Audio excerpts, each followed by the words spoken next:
गोविंद शिल्प घेऊन येत आहे एकूण 80 ट्विन बंगलोचा भव्य दिव्य पंढरपुरातील एकमेव प्रकल्प। आमच्या प्रकल्पाची वैशिष्ट्ये मनाला शांती देणारं महादेवाचं मंदिर, मुख्य रस्ता सुमारे 30 फुटांचा, अंतर्गत रस्ता सुमारे 20 फुटांचा, ग्रामपंचायत योजनेचा प्रत्येक बंगलोजला स्वतंत्र नळ, सांडपाण्याची सुरक्षित विल्हेवाट, सर्व टाइल्स ग्लॉसी आणि नामांकित कंपनीच्या, सर्व स्टेअर, खिडक्या, चौकटी सुपर ब्लॅक ग्रेनाइट, दोन्ही अटॅच बाथरूम पूर्णपणे टाइल्स, पंतप्रधान हर घर नल योजना पूर्णत्वाकडे, bathroom, basin, kitchen, CP fittings हे जगवार कंपनीचे, स्टील वर्क पूर्णपणे जिंदाल कंपनीचे, 1000 लिटर पाण्याची टाकी, 150 लिटर सोलर वॉटर हीटर सोबत वॉटर प्युरिफायर, प्रत्येक बंगलोजला स्वतंत्र पार्किंग, दर्शनीय भाग पूर्णपणे डॅटो टाइल्स, टाटा प्रवेश कंपनीचे आकर्षक भक्कम दरवाजा, फुटी उंचीचे सुरक्षित कंपाऊंड। मग विचार काय करताय? गोविंद शिल्प, पत्ता गट नंबर 95, हॉटेल अंगण शेजारी, टाकळी रोड, पंढरपूर। ताज्या घडामोडी पाहण्यासाठी आमच्या YouTube चॅनलवरील PVR म्हणजेच पंढरी वार्ता या न्यूजला सबस्क्राइब करा आणि शेजारील बेल आयकॉनवर क्लिक करा।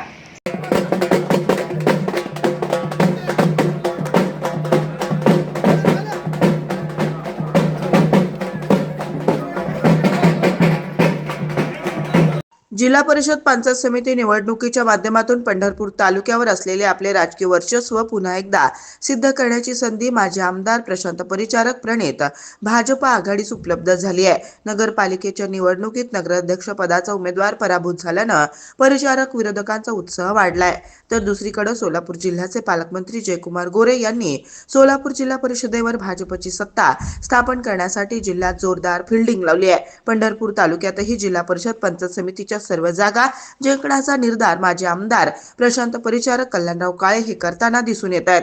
कासेगाव जिल्हा परिषद गटातील भाजपचे उमेदवार गावंढरे व पंचायत समितीचे उमेदवार प्रशांत देशमुख यांच्या प्रचारार्थ कासेगाव येथे पालकमंत्री जयकुमार गोरे यांच्या प्रमुख उपस्थितीत रविवारी आयोजित प्रचार सभेत माजी आमदार प्रशांत परिचारक यांनी आपल्या भाषणातून विजयासाठी आवाहन केलंय। त्यांच्या प्रचार सभेसाठी उपस्थित असलेले सन्माननीय या विभागाचे आमदार समाधान दादा, सन्माननीय कल्याणरावजी, सन्माननीय युवराज दादा, सन्माननीय हरीश दादा, पंडित साहेब, भाजपचे अध्यक्ष सुभाषजी मस्के, व्यासपीठावर उपस्थित असलेले सर्व हरिभाऊ, बाळासाहेब, आता नावं घ्यायची म्हटलं तर मोठी लिस्ट आहे, वेळही थोडा आहे, पण सर्व मान्यवर कासेगावातील आलेले सगळी नेते मंडळी, आजूबाजूच्या गावातून आलेले सर्व प्रमुख पदाधिकारी,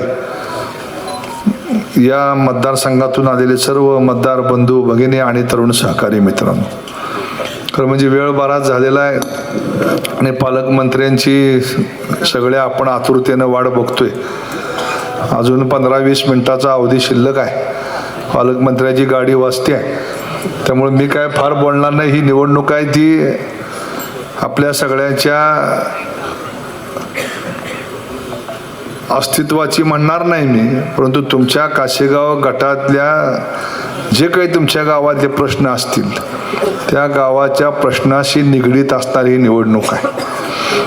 त्यामुळं प्रशांत भैया आणि हरिभाऊ, पलीकडं अंकुशराव ताई, इकडं नंदू वाघमारे, हे सगळे तरुण सहकारी आपण ह्या निवडणुकीमध्ये उभा केलेले आहेत। मित्रांनो, प्रश्न आहेत गावातले पिण्याच्या पाण्याचे, रस्त्याचे, अंगणवाडीचे, पशुसंवर्धनाचे, आरोग्य दवाखान्याचे, स्मशानभूमीचे, पाणंद रस्त्याचे, विजेचे, हे सगळे प्रश्न आपण या निमित्तानं या ठिकाणी आपल्याला सोडवायचे। पण ते सोडवत असताना जर शासन आपल्या पाठीमागं नसेल तर कुणीच जिल्हा परिषद आणि सदस्य असेल, पंचायत समिती सदस्य असेल, ह्या ठिकाणी काम करू शकत नाही किंवा निधी देऊ शकत नाही।